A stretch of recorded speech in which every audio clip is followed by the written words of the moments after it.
اعوذ باللہ من الشیطان الرجیم، بسم اللہ الرحمن الرحیم۔ اسی انصاف کے کانسیپٹ پہ بلڈ کرتے ہوئے اللہ تعالیٰ سورہ فصلت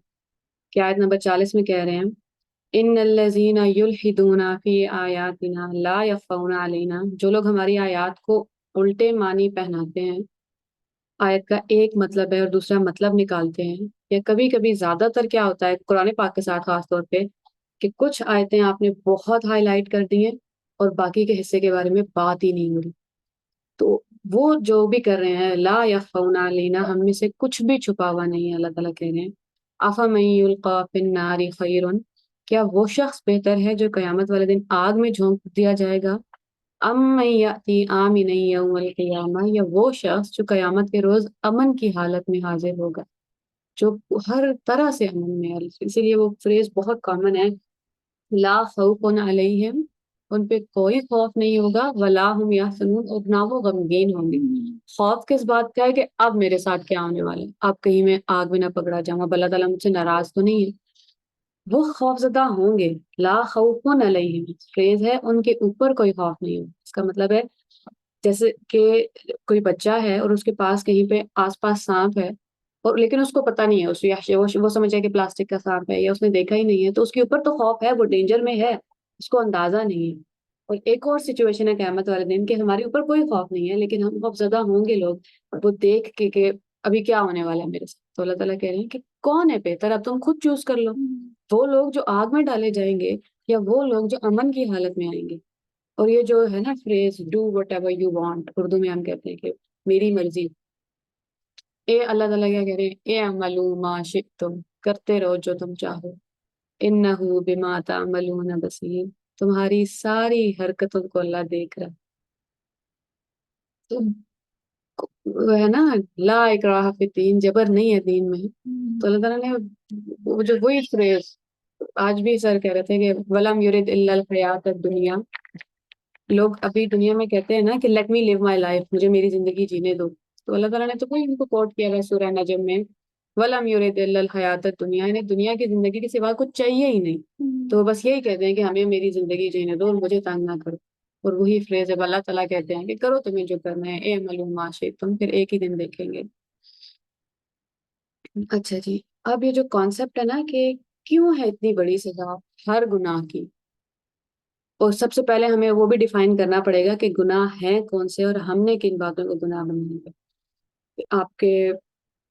ٹخنے سے پانچا کتنا اوپر ہے، یا میوزک کتنا حرام ہے، یا تصویر بنانا حرام ہے، یا جو ایکسٹرا سٹف تھا نا وہ ہم نے بیسک بنا لیے، اور فرائض کی طرف کوئی دھیان نہیں ہے۔ کوئی فرق نہیں پڑتا اگر آپ اپنے باپ ہونے کا فرض نبھا رہے ہیں یا نہیں نبھا رہے ہیں، اپنی بیٹی ہونے کا فرض نبھا رہے ہیں یا نہیں نبھا رہے، ساس سسر ہو کے کہیں زیادتی تو نہیں کر رہے کسی کے ساتھ، یا آپ نے ایک انسان ہے جو آپ شادی کر کے گھر میں لائے ہیں اور اس کے اوپر آپ نے 20 لوگوں کا بوجھ ڈال دیا ہے کیونکہ اب آپ کو ان پیڈ کام کرنے والا کوئی انسان مل گیا ہے۔ فرائض جب تک ہم ادا نہیں کریں گے، اس کے اوپر بھلے ہم جتنے مرضی سنتیں ایڈ کرتے ہیں، کسی نے ظہر کے 4 فرض نہیں پڑھے، اس کو وہ 4 سنتیں، 4 کی جگہ 10 سنتیں پڑھ لے، 20 نفل پڑھ لے، فرض کا سوال تو فرض کا ہوگا ہی۔ تو ہمیں پوچھ کچھ زیادہ اس لیے ہے کہ ابھی جو ہم یہاں بیٹھ کے قرآن پاک کی بات کر رہے ہیں نا، اور جو پیدائشی مسلمان ہیں، کہیں دور ہماری اینسیسٹری میں دادا کے دادا کہیں نسل میں کوئی ایک انسان ہوگا جس نے اسلام قبول کیا ہوگا، اس ایک انسان کے کھاتے میں میری اور آپ کی ہر ایک نماز، ہر ایک دعا، ہر ایک استغفار، ہر ایک اچھے عمل کی نیکی جا رہی ہے۔ اور وہ لوگ جو ابھی کسی کرسچن فیملی میں پیدا ہو رہے ہیں، کسی ہندو فیملی میں پیدا ہو رہے ہیں، کسی عیسائی، کسی یہودی فیملی میں پیدا ہو رہے ہیں، ان کی اینسیسٹری میں کسی ایک انسان نے چوز کیا ہوگا کہ میں نے یہ مذہب اختیار کرنا ہے، اور اس کا رجسٹر بھی ابھی تک کھلا ہوا ہے، اور اس کے رجسٹر میں روز برے اعمال جتنے بھی ہیں، جتنی بار کوئی انسان کسی بت کے آگے جھکے گا، جتنی بار کچھ بھی ہو رہا ہے، اس کا صلہ اس کو جا رہا ہے۔ اس لیے ہماری بہت بڑی ذمہ داری ہے کہ ہم زندگی ایسے گزاریں کہ ہمارے آگے آنے والی جو نسلیں ہیں، ہمارے 30-40 سال بعد یا 100-200 سال بعد بھی جو لوگ ہیں، اگر آج ہم نے چوز کیا نا کہ دین سے اتنا سا دور ہو جائیں، بہت تھوڑا سا ادھر ہو جائیں، مطلب زیادہ نہیں، تو آگے آنے والی نسل نے تھوڑا اور دور ہونا ہے، پھر تھوڑا اور دور، آخر میں کوئی رہے گا ہی نہیں اس تک، اور وہ ساری ذمہ داری آئے گی ہمارے اوپر۔ اب اللہ تعالیٰ یہ جو کانسیپٹ ہے نا کہ جو پیچھے لوگ گزر جاتے ہیں وہ اگلوں کے لیے رسپانسبل ہیں، اس کو اس آیت میں ایکسپلین کریں، سورہ اعراف کی آیت 38 میں، قال ادخلوا فی امم قد خلت من قبلکم من الجن والانس فی النار، اللہ فرمائے گا جاؤ تم بھی اسی جہنم میں چلے جاؤ جس میں تم سے پہلے گزرے ہوئے گروہ جن و انس جا چکے ہیں۔ کلما دخلت امت لعنت اختہا، ہر گروہ جب جہنم میں داخل ہوگا اپنے پچھلے گروہ کو لعنت کرتا ہوا داخل ہو، کیونکہ اس کو پتہ، جیسے اگر صرف ابھی تک تو ہم مذہب کی بات کر رہے تھے، اگر کوئی ایسی پریکٹسز ہیں ہمارے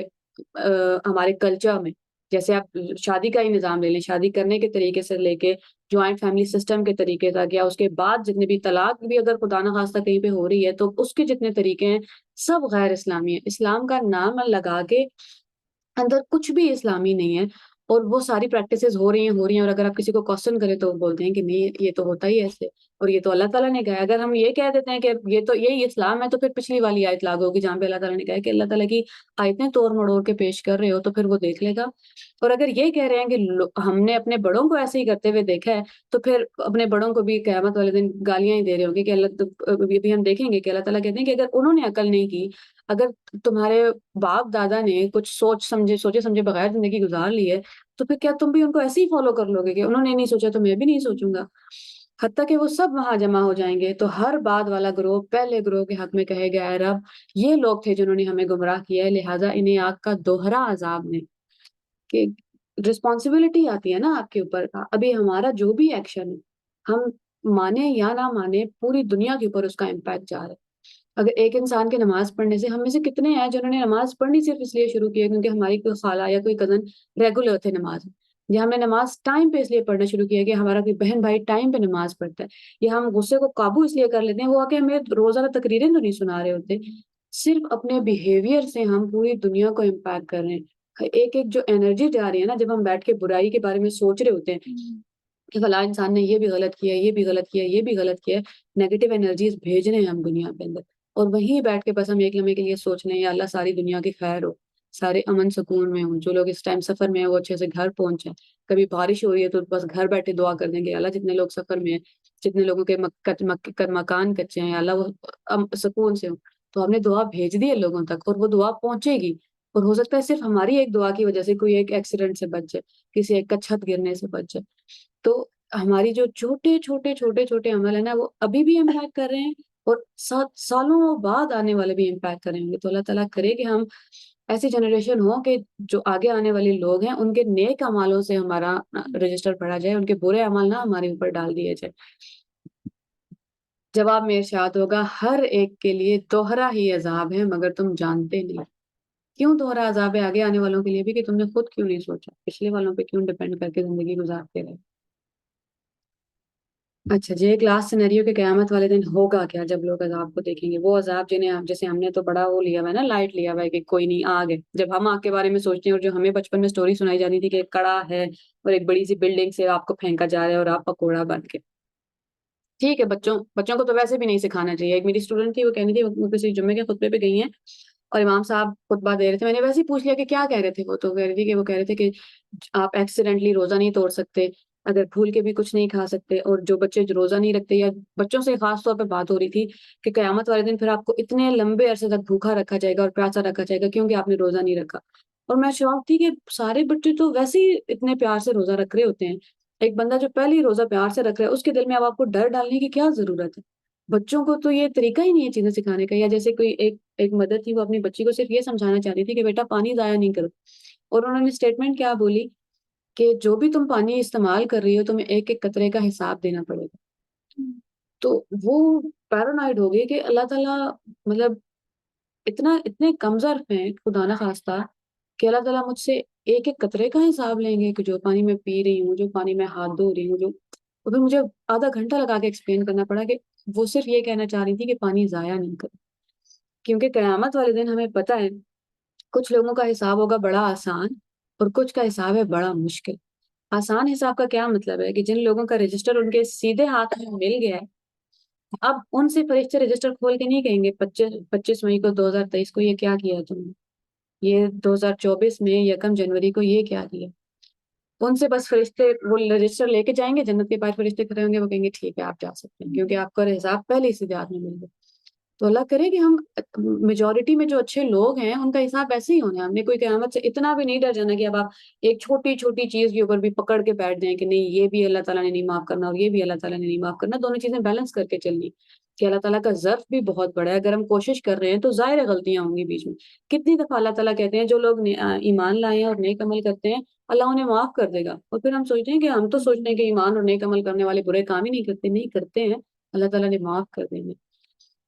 اور پھر جن کا حساب سخت ہوگا, جن جو جو ان کے لیے ہے نا کہ ایک ایک قطرے کا حساب ہوگا, وہ صرف پہلے سوال پہ ہی اٹک جائے گی. جس سے قیامت والے دن ایک سوال پوچھ لیا گیا وہ پھنس گیا. اب وہ اس ایک سوال کا ہی جواب نہیں دے سکتا کہ بائیں ہاتھ میں جن کو رجسٹر ملا ہے فرشتوں نے کھڑا کر کے پوچھ لیا کہ اب کیا ہوا ہے اس دن, اور پھر حساب سخت ہو گیا. تو ہمیں بچوں کو یہ سکھانے کی ضرورت نہیں ہے کہ خدا نہ خواستہ بچوں میں ڈر ڈالنے کی ضرورت نہیں ہے, کیونکہ اب میں بڑے لوگوں سے بات کر رہی ہوں تو بڑوں کا کانسیپٹ میرا خود کا بھی, میں سارا دن اسٹرگل کر رہی تھی کیونکہ ہمیں اچھی بات یہ ہے کہ ماں باپ نے دل میں اللہ تعالیٰ کی محبت اتنی زیادہ ڈالی ہے کہانیوں کے تھرو, باتوں کے تھرو, کہ وہ ڈر نہیں تھا. اور بچوں میں ہونا بھی نہیں چاہیے, بچوں کو آپ نے محبت ہی سکھانی ہوتی ہے. پھر آہستہ آہستہ آہستہ جب ان پہ رسپانسبلٹی آتی ہے وہ خود ہی سیکھ لیں گے کہ نہیں, جب رسپانسبلٹی آئی ہے تو جواب دہی بھی آئے گی. بچوں کو یہ عذاب کی آیتیں اور آگ کی آیتیں سکھانے کی ضرورت نہیں. تو اللہ تعالیٰ کہہ رہے ہیں سورہ بقرہ کی آیت نمبر 165 میں, لوگوں میں کچھ لوگ ایسے ہیں جو غیر اللہ سے ایسے محبت کرتے ہیں جیسے اللہ سے محبت کرنے کا حق. والذین آمنوا, لیکن جو ایمان والے ہیں, اشد حبا للہ, وہ اللہ سے محبت میں بہت شدید ہیں. ولو یری الذین ظلموا اذ یرون العذاب, کاش تم دیکھ سکتے جب ظالم لوگوں کو عذاب ہوگا, ان القوۃ للہ جمیعا, تب ساری کی ساری قوت صرف اللہ کی ہوگی. وان اللہ شدید العذاب, اور اللہ عذاب میں بہت سخت ہے. کیوں کہہ رہے ہیں اللہ تعالیٰ یہ کہ جب ہم دنیا پہ دیکھتے ہیں نا ظالموں کو, بس نکل گئے, کسی نے کتنا ہی ظلم کیا ہے, کوئی پکڑ نہیں ہوئی, ویسے ہی ہنسی خوشی زندگی گزار رہے ہیں. اللہ تعالیٰ کہتے ہیں جب قیامت پہ ان کے والدین ان پہ عذاب آئے گا تو تم دیکھو گے کہ آج طاقت کس کی ہے. اس لیے قیامت والے کی وہ ہمیشہ ساتھ, زندگی کے ساتھ اگر آپ نے آخرت نہیں رکھی, دنیا کے ساتھ آخرت, تو دنیا سمجھ نہیں آتی. پھر آپ کا دل کرتا ہے سیوسائڈ کرنے کا, پھر آپ دیکھتے ہیں کہ سیوسائڈ کی ٹینڈنسیز بڑھ جاتی ہیں زندگی کے اندر. استبرأ الذین اتبعوا, جب وہ سزا دے گا اس وقت کیفیت یہ ہوگی کہ وہی پیشوا اور رہنما جس کی دنیا میں پیروی کی گئی تھی اپنے پیرووں سے بے تعلقی ظاہر کریں گے. جیسے اب کوئی پیر فقیر ہیں اور لوگ مرید ہیں بہت سارے, اور قیامت والے دن وہ جا کے پکڑیں گے انہیں, یا لوگ جا کے عیسیٰ علیہ السلام کو پکڑیں گے اور پھر وہ کہیں گے کہ اللہ ہم یہ آپ جانے اور یہ جانے, مگر سزا پا کر رہیں گے اور ان کے سارے اسباب و وسائل کا سلسلہ کٹ جائے گا. تو یہ جو ہم اللہ تعالیٰ نے پچھلی آیت میں کہا تھا نا کہ اللہ جیسی محبت اللہ سے کرنی تھی ویسی کسی اور سے اگر آپ کرو گے تو قیامت والے دن اس نے آپ کو چھوڑ دینا, چاہے وہ کوئی کزن ہے, چاہے وہ کوئی رشتہ دار ہے, چاہے کوئی بھی انسان ہے. اس نے محبت نہیں نبھانی آخری درجے تک. وہ محبت جو اللہ تعالیٰ کا حق ہے وہ صرف اللہ تعالیٰ کو ہی دینا بنتا ہے. اور اس دن لوگ اپنے اعمال کو دیکھ رہے ہوں گے, یا یریہم اللہ اعمالہم حسرات علیہم, جو یہ دنیا میں کر رہے ہیں ان کے سامنے اس طرح لایا جائے گا کہ یہ حسرتوں اور پشیمانیوں کے ساتھ ہاتھ ملتے رہ جائیں گے, مگر آگ سے نکلنے کی کوئی راہ نہ پائیں گے. ابھی ہم صرف آگ کی آیتیں اس لیے کر رہے ہیں کہ کتنا بڑا چنک ہے قرآن پاک کا جو ڈسکرائب کر رہا ہے پنشمنٹ کو. اور ہمیں یہ یاد رکھنا چاہیے, ابھی پچھلے دنوں میں کوئی کوٹ سن رہی تھی, مجھے نام بھول جاتے ہیں, کہ اگر آپ کو پتا ہے کہ جنت میں صرف ایک انسان جا رہا ہے تو آپ کو یہ امید ہونی چاہیے کہ وہ ایک انسان میں ہی ہوں. اور اگر کسی کو یہ پتا ہے کہ جہنم میں صرف ایک انسان جا رہا ہے باقی سارے جنت جا رہے ہیں تو اسے یہ ڈر ہونا چاہیے کہ شاید وہ ایک انسان میں ہی ہوں. اپنے آپ کو ہم کبھی بھی گارنٹی نہیں دے سکتے کہ جنت پکی ہے یا جہنم پکی ہے. ڈر اور خوف کے درمیان اللہ تعالیٰ کو, امید اور خوف کے درمیان اللہ تعالیٰ کو پکارتے رہنا. تو اللہ تعالیٰ کرے کہ ہم امید کا پہلو بھی نہ چھوڑ دیں, اللہ تعالیٰ کی ذات سے پوری طرح مایوس نہ ہو جائیں, پھر ہم لوگوں کو ڈراتے نہ کریں کہ تمہارے پانچے ٹھیک نہیں ہیں اور تمہاری داڑھی ٹھیک نہیں ہے اور تم پانی زیادہ ضائع کر دے. تو اللہ تعالیٰ نے ایک ایک چیز کا سوال پوچھنا ہے. اور ہم اتنے بے باک بھی نہ ہو جائیں کہ بس محبت ہی محبت ہے اور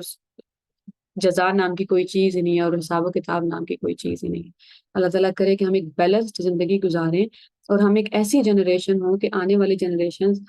ہمارے بارے میں بد دعائیں نہ کریں, ہمیں دعائیں دیں کہ ہمارے پیچھے کچھ لوگ گزر کے گئے ہیں جنہوں نے اچھا کام کیا ہے اور ان کی وجہ سے آج ہم اسلام پہ قائم ہیں. السلام علیکم.